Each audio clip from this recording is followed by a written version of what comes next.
Tonight on Another Thing About Tartan, I'm so pleased to welcome Gary MacLean, Scotland's first national chef, who joins us virtually from Glasgow to tell us more about his Scottish heritage, his award-winning career as a chef, and much, much more.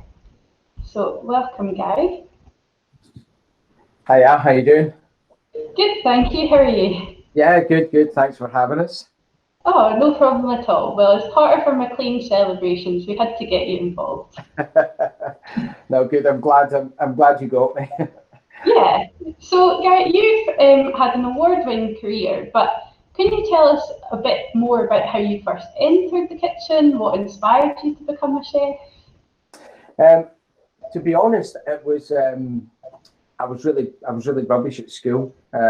Totally disengaged.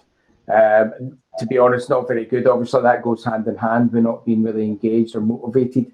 But I was always good at home economics. I had a brilliant teacher. So going from being kind of the worst in your class at everything to being the best in your class at home economics, it was a bit of a no-brainer. And it was my teacher that said, "Why don't you become a chef? When you leave school." And I'll be honest, at that sort of time in my history, and chefs weren't really. You never really seen chefs anywhere. There was no chefs on TV. You never ate out at restaurants or anything like that. So I didn't actually know that you could make a living from cooking. And I know that sounds bizarre. I mean, people watching that will probably think it's a bit strange, but this is a kind of mid-80s, and there was no real role models or anything like that. None of my family were chefs or anything like that. So I just didn't know. But I was lucky enough to get a job in a brilliant country house hotel out in Kinlochard. So it was out in the Trossachs of Scotland. I mean, one of the most beautiful places ever. And from the minute I put on a chef's jacket, I've never looked back. Yeah, oh, that's great. Well, and like you say, for there not to have been any role models at the time, it's quite a brave decision, really, to make. Yeah. Again, I think you get a lot of people coming into the industry because every single night on TV you see a chef. Every single night there's something on. It's become a hobby. It's become entertainment. I mean, some of these shows on TV get more viewers than live football. So it's quite incredible.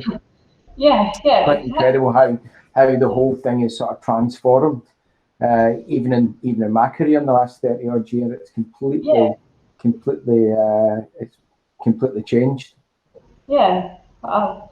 And so obviously you first started out, and then by the age of 30, you'd opened your own restaurant in Glasgow. So again, that must have taken a lot of courage to open on your own. And did you enjoy the freedom then to create your own recipes? But I'll be honest, I've always opened restaurants. It was one of the things that I think sort of set me apart from a lot of other chefs. I was always very good at multi units, so to speak. So I actually opened my first restaurant at 22, and then second not long afterwards. So I was running two places.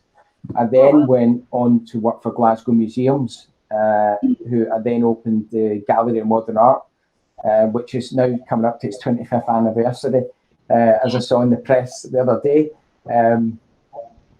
So there was that, and then I started looking after the Borough collection, and so I found that sort of skill of looking after many places at once.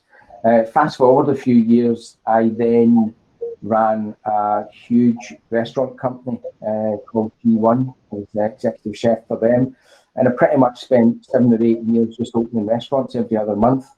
So again, it was lying in bed at night and sort of coming up with your next concept.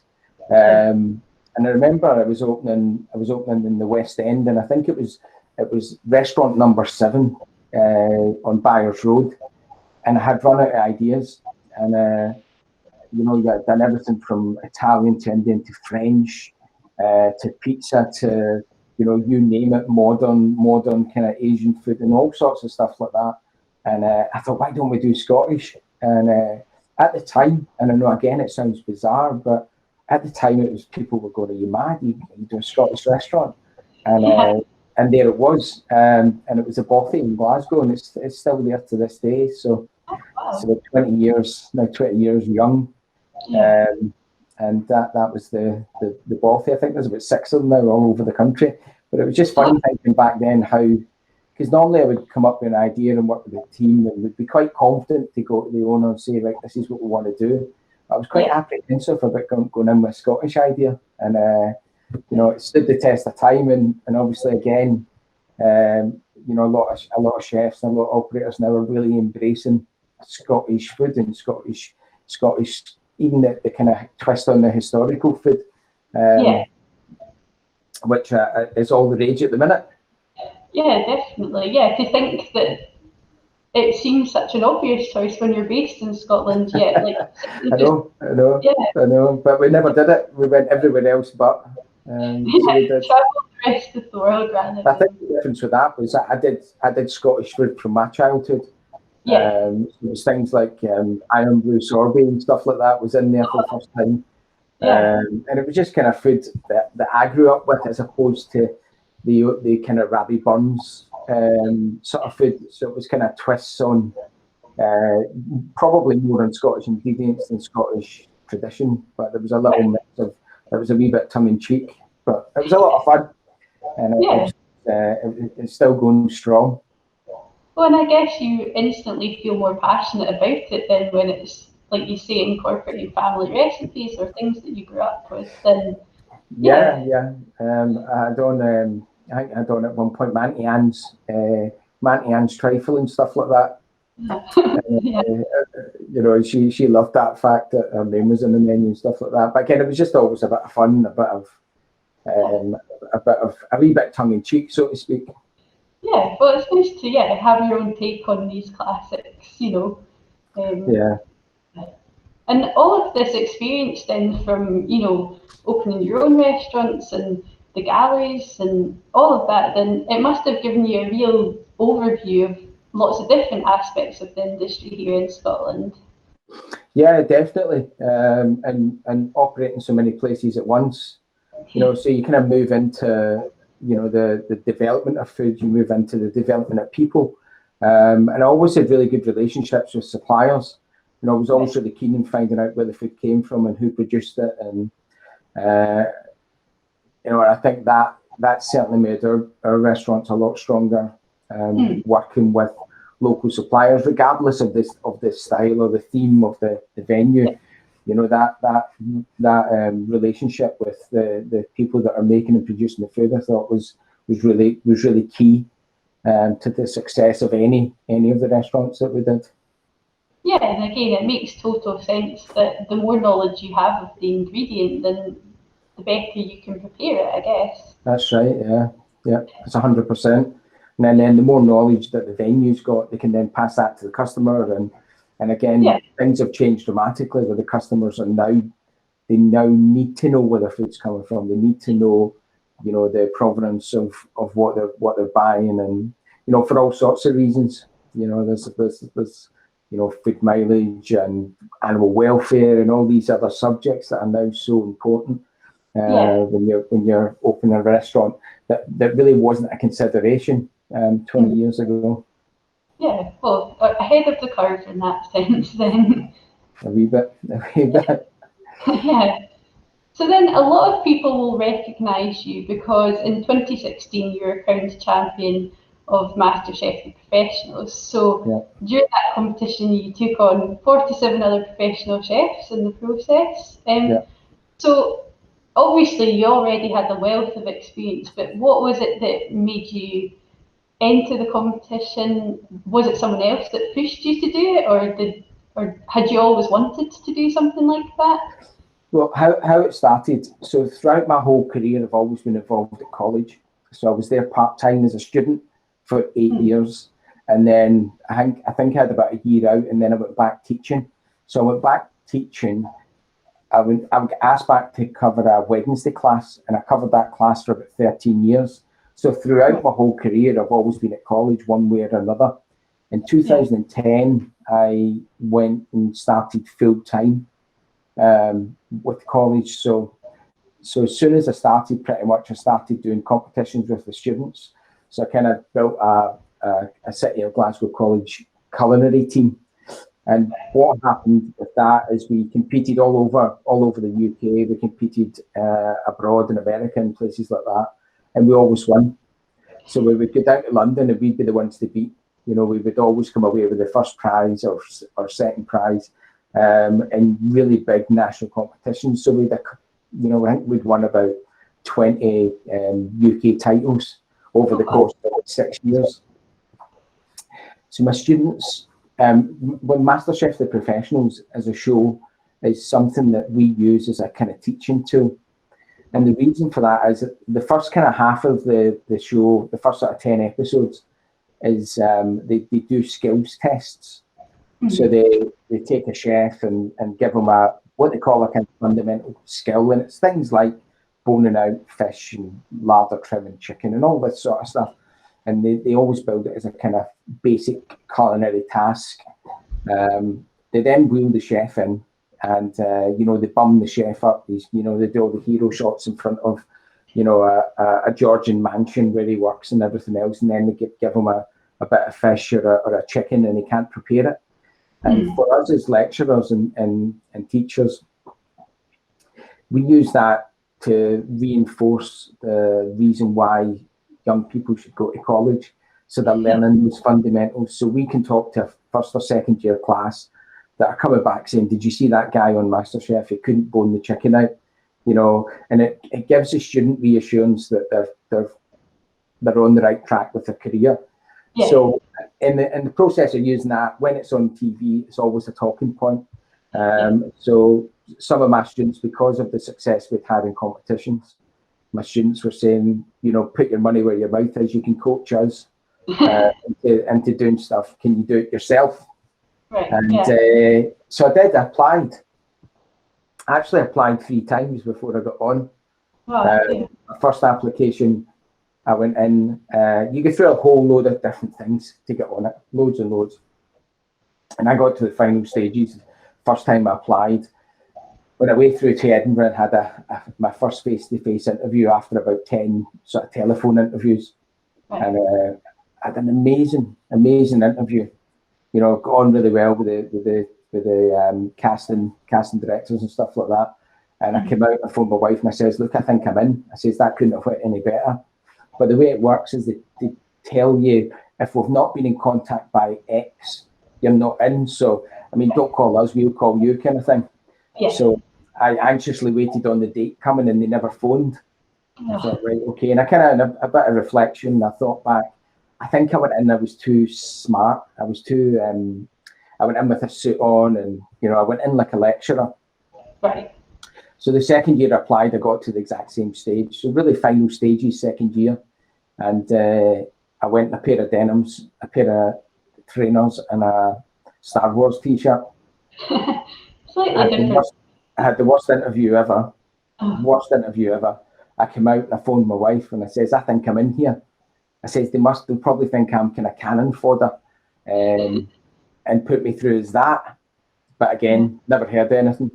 And then I was in class and I was in class and one of my students says, are you going to apply for MasterChef again this year? And I says, you know what, I'm not going to bother. I've done it twice. I'm not going to try. And the lad said, today's the last day of applications. I said, do you know what, I'm not bothered. But anyway, long story short, I sent everyone off on a break. I went to my office. I sent in the previous year's application, changed the dates. And lo and behold, I get through to the same stage again, the face-to-face. So I went smart casual. So I did. And I had a great interview. And then the very next day, they phoned us to say, right, this is, you know, the next stage. And that was that. So the application, so anyone that's watching on that wants to apply or has applied and not get in, keep going. Keep applying, keep because you can sometimes not go on through no fault of your own. You can sometimes not go on because there's someone who looks similar to you, or they have the same job as you, or anything can be the reason. So just keep at it. It's highly recommended if you ever fancy that, you should do it. You know, and I say this to even MD looking to do the professional one. The people you meet and the team behind the scenes, and everyone regardless of how far you get, gets treated really well.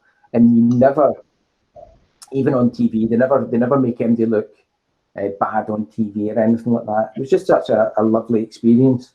So it was a great team, and I still talk to a lot of them today. A lot of the guys behind the scenes, directors and producers and stuff like that. You know, so it was good fun. Yeah, and that's fantastic to hear that it was an enjoyable experience, because I imagine the pressure of competition and knowing that you're on camera, did that ever get to you? You know? Do you know what? It didn't. It never did. I used to do quite a lot of TV in Scotland. I used to do when we had STV2. I used to do the shows, the Riverside show, and I did Live at 5. And they were both live shows, and you're both cooking live, and you only had like a couple of minutes each little segment, and that was pressure. Yeah, you know, that was real pressure, because if anything went wrong, there was nothing you could do. But MasterChef, I was always, I mean, it was one of the things that people commented on, how relaxed I was in the competition, and it took me a long time after I came out to sort of understand why I was so relaxed. And the reason was I'd done so many competitions with students, and when you've got, you know, a team of students and you're practicing, you know, we always practiced at least 10 times under time. So you're taking up a lot of their time, you're taking up a lot of money, and you then have to go to a competition, and you can be up against 10 other colleges, and you've got to win. That's pressure. Whereas on MasterChef, you don't have to win to survive. As long as you're not the worst. As long as you were not the worst in the group, you could survive, or the worst two in the group, you could survive. So I never really felt under pressure. And I used to phone home. I used to phone my wife, because you were in London for most of it. And I'd phone up and I'd say, see if I don't go home this episode, so-and-so will. And I was right every time. Oh, really? I never thought I would win, but I knew who would, if that makes sense. So, yeah. Oh, well, there you go. Plus I had lots of tricks up my sleeve, because I'd done so much competition. Right, yeah. You know these kind of how to show off. I know how judges think. I know the little things, and much as and not all of it always worked as it never can. But there was enough there. There was enough skill. There was enough variation. There was enough talking points that I thought would see me past someone else. Yeah. And that's what happened in the end. Well, Spoiler alert. Yeah, exactly. So, and what was your favourite challenge then throughout the process? Is there any that stand out? Do you know what? The whole thing was amazing. We were away working in 3 Michelin star restaurants and stuff. There was one episode where we had to make a dish and dedicate it to someone we loved. So I made a dessert and dedicated it to my kids. Oh. So it was a kind of multi-layered dessert, and each of the sort of layers was for my kids and my wife. So it was a kind of a chocolate boozy cherry kind of thing. Oh, sounds great. And my wife they called boozy cherry for about 2 years afterwards. Oh, yeah. Well, you know that a lot of your friends and family were going to have seen that, weren't they? So yeah. And so obviously you're saying it was a wonderful experience, and you still speak to a lot of people, but from how you imagined that experience to be to how it actually then was in person, was it quite different to what you expected, or actually more similar than you hoped? No, it was 100 times better. Yeah. Yeah, because you don't really believe you're doing it, you know. No. And there's the other strange thing, between the time you finish filming to the time that it's shown on TV, there's a long gap. You know, there's about 4 or 5 months gap. Okay. And no one knows you've done it. You're back to work as normal. Yeah. And you've got a juggernaut heading in your direction, and you know it's coming. And even up until the week before I was on, no one knew I was on until I was on the advert. So again, going back to class, we'd be talking about so-and-so's, fish fillet or whatever else, and then all of a sudden I appear. So it was a kind of a strange, and I was quite well known in education, obviously, because I did a lot of competitions, and I had won Educator of the Year and Chef Lecturer of the Year and all that before it. So for me, it was a massive risk going on, you know, to sort of to throw all of that away. It's really easy to go early. It's really easy to go in the first episode. You know, 6 people were on each episode. So half of the 48 people that do the show only last one episode. Oh wow, yeah. So when you break it down like that, it's quite, you know, the odds early on in the competition are not in your favour. No, definitely not. And like you say, if you already had all your students who'd been asking you about it for a number of years to then actually... And then going in and messing up. I'd be, I don't know where I'd be, but it'd be a struggle getting back to class, I think. Oh yeah, I can imagine. And do you think the class at the college then got a lot more applicants when they knew that you had been on the show and that you were going to be the one teaching them? Do you think? I was told a stat. In fact, it was in the Herald, and I don't know how true this is, but seemingly the applications went up to 12,000 the year after. Wow. So from a couple of thousand to 12. I don't know where they got those figures from, but I just imagine that's a nightmare. The reality is at college we're pretty full anyway, regardless of what any of us do. You know, we've got a incredible facility. And City of Glasgow College, we train more chefs than every other college in Scotland combined. So it's a serious food department.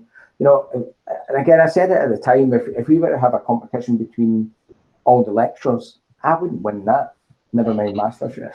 You know, we've got some amazing, talented lecturers in that college, you know, and again, that's part of the success of City of Glasgow College is the fact that we all appreciate each other, that we all work together. So we're always learning. So if I've got something on, even if it was a competition, I would go to one of the lecturers and say, what do you think of this?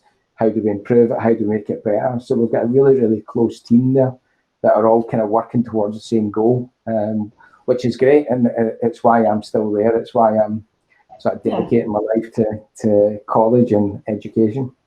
Yeah, and I imagine that it improves the journey for all of the students as well. If everyone trying to help them is on the same page, then I mean, education is it's more than just teaching. It's you know, you know, people are getting guided in their careers. You know, every job I ever had was through college. You know, whatever it was always through someone at college that kind of pointed me in the right direction. Great lecturers that taught me and kept me right. And you know, it's still the same, but on a slightly bigger scale these days. Yeah. Oh, that's great. And so obviously, again, all of this experience and all of your kind of time teaching and lecturing, then I'm guessing this is going to be what's led to you becoming the first National Chef of Scotland. So that is a role that was appointed by the Scottish Government. So can you tell us a bit more about how that role came about and the journey of you becoming appointed as the first National Chef? Yeah, well, the appointment officially ends next week. Yeah. Because of the election rules or something like that. So there's no activity. In fact, it ends this week, beg your pardon. So it depends when this is going out. I might not be the current National Chef. But any of that kind of activity, any kind of volunteer roles and stuff like that always get put on hold until because of election laws. But it came about, there has been talk of Scotland appointing a National Chef for a long time, a couple of years. Again, I'd heard about it and sort of read about it. And I always thought it would go to, you know, a Tom Kitchen or a Roy Brett or a Andrew Fairley or something like that would be that amazing figurehead. And I was doing an interview with the Glasgow Herald, and the reporter said, you know, you heard the National Chef, you know, don't you think you'd be good at it? And I said, well, yeah, you know, what an honour, I would love to do it. And a few weeks later, I got the call. So so it's down to that reporter, I think, in the Herald that kind of that put it in the headline that just got someone at the government thinking. But again, it's an incredible role. It's a voluntary role, and I've been lucky that I've had amazing support from the college in doing that role, because it does take a lot of time. But the impact of the role's been amazing, right through from the range of stuff that I kind of look at is education, food education for kids. So I'm a firm believer that all our kids need to learn to cook. I've also done quite a lot with food poverty, so helping with summer hunger campaigns and supporting anything that feeds kids. You know, I can't imagine a kid going to bed at night hungry. On the other side of that, however, there is the ambassadorial role of food. I work with Scottish Development International, USA, and I get to go, or used to get to go abroad and puff my chest out and tell the world that Scotland's produce is the best in the world. You know, I could be standing in front of 100 chefs in LA, you know, telling them that this is the ultimate in food. So there's two sides. Whereas the day before, I could have been in a care home for kids. You know, taking a class with some kids that have had a really bad start, totally disengaged with everything, and found themselves locked up. To then being standing in LA a couple of days later. So it's a different kind of role. Certainly when I'm standing up in Scotland and I'm fighting for education, food, and education and food, and obviously the food hunger, the poverty side. But when you're abroad, you know, in Scotland, we're a kind of funny nation, aren't we? Where you can't really stand up and say you're the best. No. When you're abroad, you can. You know, when you're in the States or Canada or Cuba or somewhere like that, you can stand there and be, we are the best. But in Scotland, it's slightly different. We don't shout enough about. I don't think we shout enough about how good we are at certain things. We should be shouting more. Yeah, definitely. And I always feel the longer I'm out of Scotland, the more Scottish I feel. Most definitely, yeah. I mean, I spent half my life out of Scotland, or have done. I'm now virtually half my life out of Scotland. Yeah. And it's nice to look at Scotland through someone else's eyes. You know, we're such a loved nation, and you know, from a marketing point of view, you know, we have so many tools at our disposal. You know, and I think that there's many countries around the world, many bigger countries around the world, I think look at us and wish they had so many iconic brands and so many iconic things that are just Scotland. You know, I don't think there's a country in the world that's got as many as us. And we're you know, in the grand scheme of things, Scotland is a very, very small country that punches well above its weight. Yeah, exactly. And I think, we're just so lucky to have everything here. And like you say, we just have to celebrate that. And, you know, with a role like this, then the opportunity to be able to go and share how special we are must feel. Oh, it's amazing. It really is. I mean, I've always been a passionate Scotsman, always been. And I've been showcasing Scottish food for, I think the first time I was abroad doing a dinner was in 2000. So 21 years, you know, I've been out showcasing Scottish food. I did a dinner in 2000 in New York for 100 food writers. And again, it was a big Scottish dinner in Manhattan, and that was my first taste of getting away and kind of sort of showing off what we've got. And I've been doing it ever since. Obviously, a lot more so in the last sort of 4 or 5 years. But it's an amazing, even things like, you know, I do like the shortbread Tim image we have. You know, I love tartan, I love shortbread, you know, wee Scotty dogs and all that, the whiskey. You know, I was in a village in Colombia, and I was talking to this young lad. He was a young teenager, lived in this village in the middle of the jungle. And I was chatting away, and we were talking through an interpreter. And he asked me where it came from, and he asked if I was American, and I said no, I'm not American. And I says I come from Scotland. Didn't know what it was. I said I come from United Kingdom. Never heard of it. I come from Europe. He'd never heard of Europe. I'm thinking, I just said I was American because it was the only real country I knew out with South America. And I said I come from whiskey. You know whiskey? Oh yeah. And he knew exactly. you know, whiskey was a bigger name to him than Europe. I thought brilliant, but no, I probably got 100 stories like that about Scotland. You know, I was at this very formal reception on Fifth Avenue, and it was the great and the good. You've probably met them all when you're there, but it was the great and the good from like St Andrews Societies and all that sort of stuff, and the Tartan Week Committee. And there was this big, tall, handsome lad, full kilt, you know, the full regalia, the sash, the Bonnie Prince Charlie, you know, the proper kilt on. And I got chatting to him. He was on his own. I went over and I was having a wee chat. And I was saying, where is your, you know, is your dad Scottish? You know, thinking he'd all the gear, and it was a big event. And he says, no. I says, is it your grandpa? He says, no. I says, how far back's your Scottish line? He says, we don't know. We've not found it yet. You know, and it just, I mean, obviously the lad's name must have been Mackenzie, or, you know, he's obviously got a Scottish name, but that, just to have that association with Scotland was enough for him to invest and be part of that culture. And again, I don't know many countries that would stir up that kind of passion in people. And I would love to be there the day when that young lad's family find their Scottish roots, because I'm sure they're there somewhere.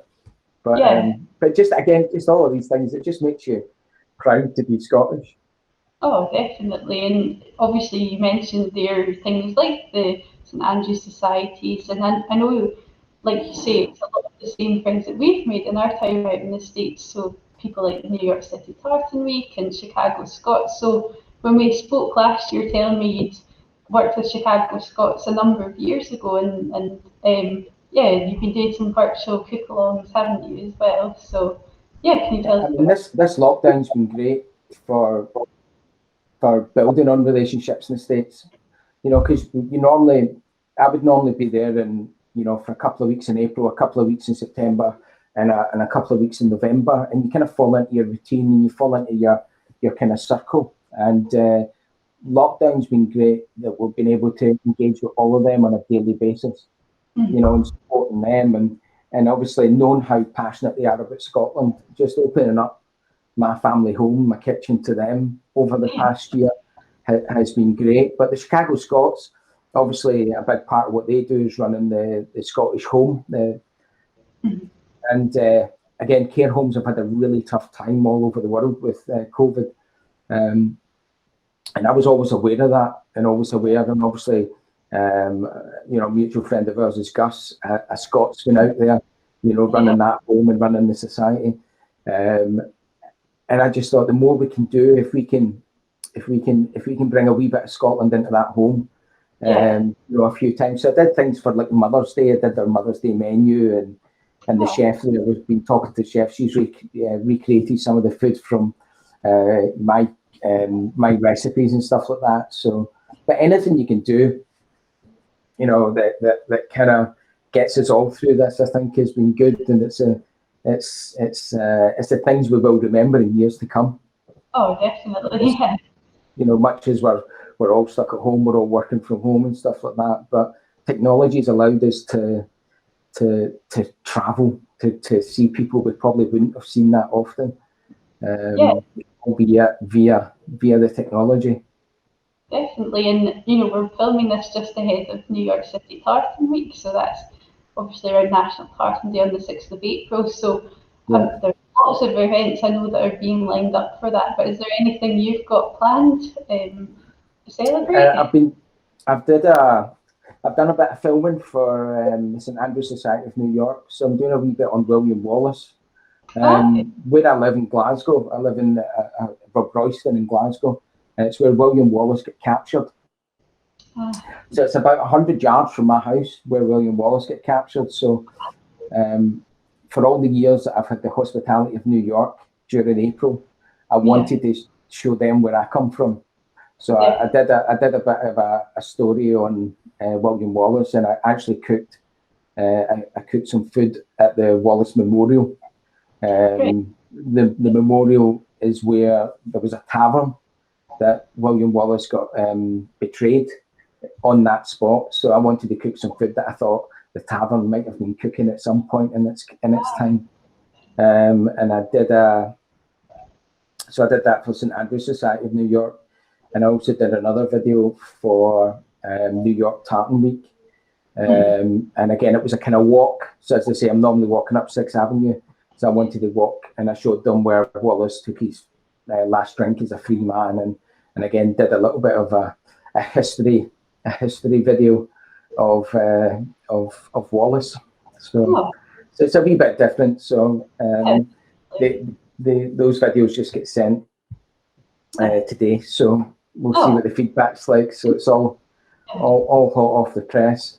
I'm also in talks with LA's Scot Week, which is the week after Tartan Week. So I'm looking to do something with them that will be quite exciting as well. Yeah, well, we'll be there.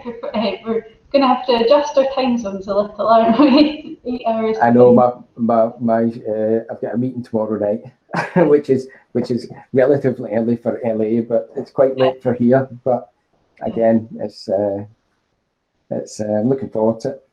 Yeah, well, us too. It's a busy month for us, but we love it. And like you say, usually we'd be out there in person, but this year, in some ways, we're able to attend more. Yeah, so, I think the way I'm kind of looking at the past year, as I say, you're making friends, you're building relationships. I just think when we do get back out there, that it'll make things. I think we'll all appreciate it a bit more on both sides of the pond. But I think if Scotland can offer them support, because I know the job they do in the States for us as a country, and not everyone's seen it. The passion and the energy, and the amount of work they put into keeping Scottish culture alive in the States is incredible, with the pipe bands, with the Highland dancing, with the games. It's just incredible. It really is. And I sometimes wish that people in Scotland would have as much passion for Scotland as they do in North America. We would be a superpower if we had that. And it's just lovely to see it. It really, really is. And again, the friends I've made over there, New Hampshire and New York and in Chicago and places like that. It's just incredible. Yeah, well, I'm looking forward to your videos. I'm a proud member of Clan Wallace myself. So. Oh, are you? Brilliant. Yeah. They will stand out. They will stand out. I don't think anybody's ever done a cookery demo in Royston. No, so, neighbours' curtains twitching and stuff. Yeah, I can imagine they'll be like, what is he up to now? What's he doing? What's he doing? But I was in a kilt as well, in a kilt and a chef's jacket. Oh, well, I feel like you probably have had to wear that combination a few times in competitions. Do you know what? Not often. It's just been this year. I think the first time I did some demos in Chicago years ago, and I think it was the only time I ever did the kilt and the jacket. But normally when I do games and stuff, I normally just wear a chef's jacket and a pair of black trousers. But I think going forward, I'll stick the kilt on. Yeah, well, got to celebrate. Definitely. Can to be Scottish. So what I haven't spoken about yet then is your own clan heritage, and obviously spoken a lot about Scotland, but this month we are celebrating Clan MacLean. So how do you feel that your Scottish heritage has influenced you as a person? Obviously you've had your restaurants and you're promoting Scotland, but are there any family traditions that you have, or anything that you feel really passionate about passing on to your own children? I don't know. I think when you look at remember when I was younger, looking at the sort of the map, the clan map of Scotland, and there was this mysterious place called Mull that was on the map, and it took me 40 years to visit it. And I mean, again, if anyone from America is watching this, they look at a map of Glasgow and a map of Mull, they're about half an inch apart. But it took me 40 years to first ever visit. And again, you read up. There's not a great deal of. There's a lot of. a written history. It's all the same. You know, the MacLeans were known as hired guns, so to speak, or hired fighters. So they were always, you know, there was MacLeans fighting in most of the European battles for 1,000 years. But I think having still having our family seat at Mull, and having Castle Dewart, it's on the crest, and the castle's still there. And I was lucky enough, a few years ago, I was over and I did a dinner at the Dewart Castle. It was a charity dinner, and it was just incredible just to be there. And we weren't in the castle. The castle was actually in the middle of refurb. So we did it. They've got a lovely sort of visitors cafe next door, and we held this dinner here. But whilst I was there, I got to meet the clan chief, Lachlan MacLean. Again, lovely guy. And I took my son with us, and we helped him in with the shopping at the house and stuff like that, into the castle and stuff like that. But it was just a really nice experience to have been there and have got to the mysterious place of Mull. And I've been a few times since. I was presenting a TV show called Landward. It was on BBC, and the sort of premise of that was that I followed my favourite ingredients, seeing how they were made and how they were produced, and then would take them back to college and show the students. And I did half of all my episodes on Mull. So we were looking at the Tobermory Smokehouse. We did the Aaron Mustard, which I featured on MasterChef in the final. And I think haggis. So there was I'd always heard the stories of the haggis lady of Mull. And I thought, right, we need to go film with her. So the day I met her was the day we filmed. And I turned up, and it was a 30-something girl from London who was living in a little croft on the other side of Mull, in the middle of nowhere, making haggis for the island. So she taught me how to make haggis. So, but no, I do like Mull, and hopefully once we get everything back up and running, I can get back over and do some stuff. Yeah, and does it feel special knowing that in the area that your ancestors came from? It does. It really does. And I would make jokes, you know, about my ancestral home and all that. That's the castle. No, I don't know. It's certainly a special place. I don't know if being a MacLean on Mull gives you any extra privilege or anything like that. But I've got a friend who lives on an estate out there. I worked with her for years, and you know, she's. You know, I love watching her post because she's a real pillar of the community. She's got the post office and the farm shops, and looks after a castle, and you know, it's really nice to see all that.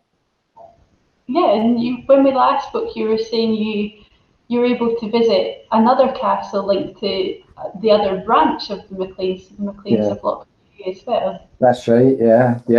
We got the keys. It was actually my friend's family that own it. And they gave us the keys to have a wander around. It's not open to public or anything like that, but we got a tour from her father-in-law who owns that castle, and who has ploughed lots of money in to keep it safe and keep the structure up. And but again, that was another incredible experience. And again, on that trip, my son came with us, who's a historian. So he was just gobsmacked by it all, you know, getting to see stuff that no one gets to see.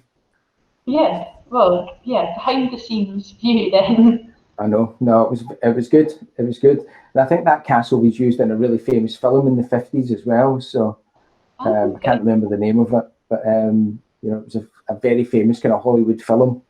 Used that castle as a sort of central character of the film. Oh, well, I can't remember what it was, but I need to comment for us. But yeah, that's great. And so obviously you've travelled a lot. So have you ever been able to meet any fellow clan members during your travels? I always look out for the MacLeans when I'm away. Always. I do the New Hampshire Scots Highland Games up in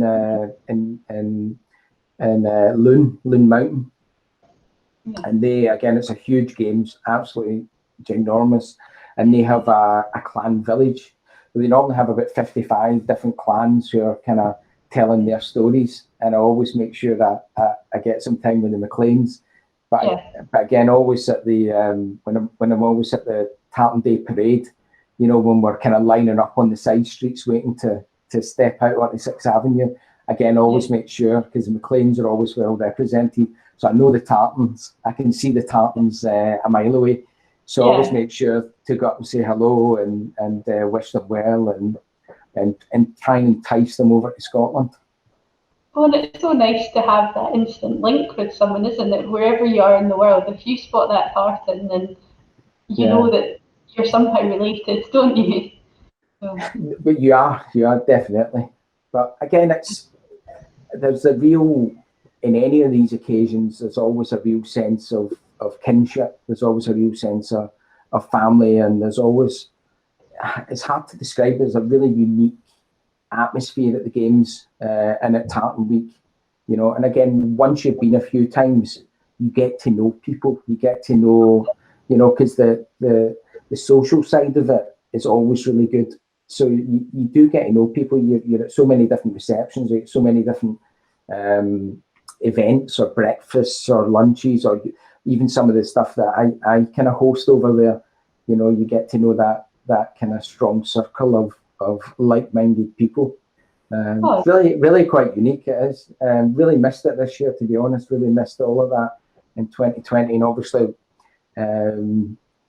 you know, Tartan Week 2021 is virtual as well. I think we all kind of thought last year that we would, you know, we just have to knuckle down for a year and get back to it next year. And I think this year is probably going to be harder to miss than last year. But here's to when we can get together. It's going to be incredible. It's going to be quite a march up 6th Avenue, I think. Oh, definitely, and that's, like you say, we built strong relationships in this time, so it's going to feel like a real kind of family gathering once we're all in. Yeah, and you've got to think that all these people, you know, it's not just us stuck on this side of the water. No. People are travelling in from all over the states to take part in, you know, the New Hampshire Games or Tartan Week itself. So these close-knit communities are separated by states. You know, sometimes probably distances between, you know, Glasgow and Rome, and they're not seeing each other either. You know, so now I'm looking forward to getting back. I'm looking forward to getting on that plane and just taking part. Yeah, well, likewise. So here's the 2022, and lots of celebrating to make up for all of the virtual celebrations we've had to do these last few years. And finally, Guy, I feel like we have to ask you, do you have a favourite MacLean tartan, or even without your clan, a favourite tartan out with those ones? So, again, growing up as a youngster before the internet, I always thought there was only two MacLean tartans. I thought it was the dress and the hunting. And I did like them both. But when you have a proper look, there's some amazing MacLean tartans. That I don't know, there seems to be about 15 or so. My actual kilt that I wear, I actually just bought it last year, and I bought it mainly for things like award ceremonies and that sort of thing. So it's very dressy. So I've got a tartan called Arran Mist. So it's and it's made by a Glasgow kilt maker. And it's kind of dark, kind of modern kilt. So that's the one I've got. But I think the MacLean tartan's lovely, really is. And I was really surprised when I saw the other variations of it. So I did.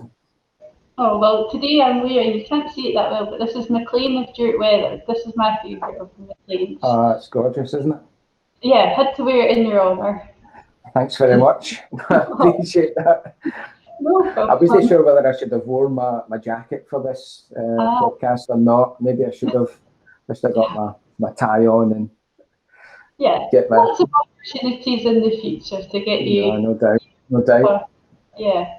Well, thank you so much for joining us today, Guy. No, And thanks for having us. oh well, I really enjoyed finding out more about your career, and you've certainly made me feel very hungry. All of this chat about food. So, for any of our listeners who want to find out more about you and your career, where should they go to follow you? I've got a website, www.garymacchef.com. I'm also on Twitter and Instagram at gmacchef, and Facebook Chef Gary MacLean. Perfect.